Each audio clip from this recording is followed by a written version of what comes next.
ગાયની આંખમાં કાળા પાણીના આંસુ હોય છે, તમે જોયા હોય તો. જાનવર બધાય રોતા હોય, પણ ગાય રોતી હોય ને નરેશભાઈ, એની આંખમાં તમે ધારીને જોજો કાળા પાણીના આંસુ હોય છે.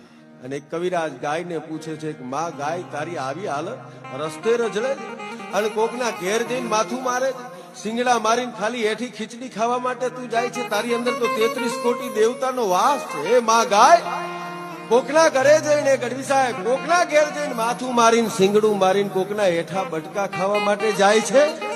ત્યારે ગાયને વાચા ફૂટે છે, ગાય જવાબ આપે છે, કવિરાજ કોઈના હેઠા બટકા ખાવા માટે નથી જાતી, તો કે માથું મારીને કોકના ઘર સુધી શું કામ જાય છે? અને પછી ગાય જવાબ દે છે કે હજારો વર્ષો પહેલા મહાભારતના રણ મેદાનની માલિપા ભગવાન કૃષ્ણ છે હાથમાં ચક્ર લઈ અને અર્જુનને ગીતા ગાઈને જ્ઞાન દીધું, એની અંદર કહીને ગયો છે કાળિયો ઠાકર ગોકુળમાં રહ્યો તો એ મને તમને કહીને ગયો છે, સિગ્નેચર કરીને ગયો છે કે યદા યદા હિ ધર્મસ્ય નાલીન ભવતી ભારત અભ્યુત્થાનમાં ધર્મસ્ય તદાત્માનમ સૃજામ્યહમ.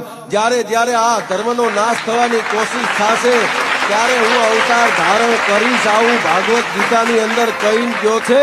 એ કાળિયો ઠાકર કોઈના ઘરમાં જન્મ્યો કે ના જન્મ્યો એ જોવા માટે, માથા મારવા માટે ખડકીમાં જઉં છું બાપ, કોઈના એઠા બટકા ખાવા માટે નહીં. પણ કાળિયો ઠાકર જન્મ્યો કે ના જન્મ્યો એ જોવા માટે જઉં છું.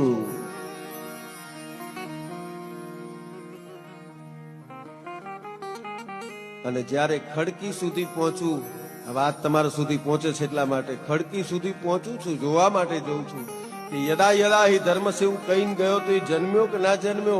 ગાય કે હું એ જોવા માટે જઉં.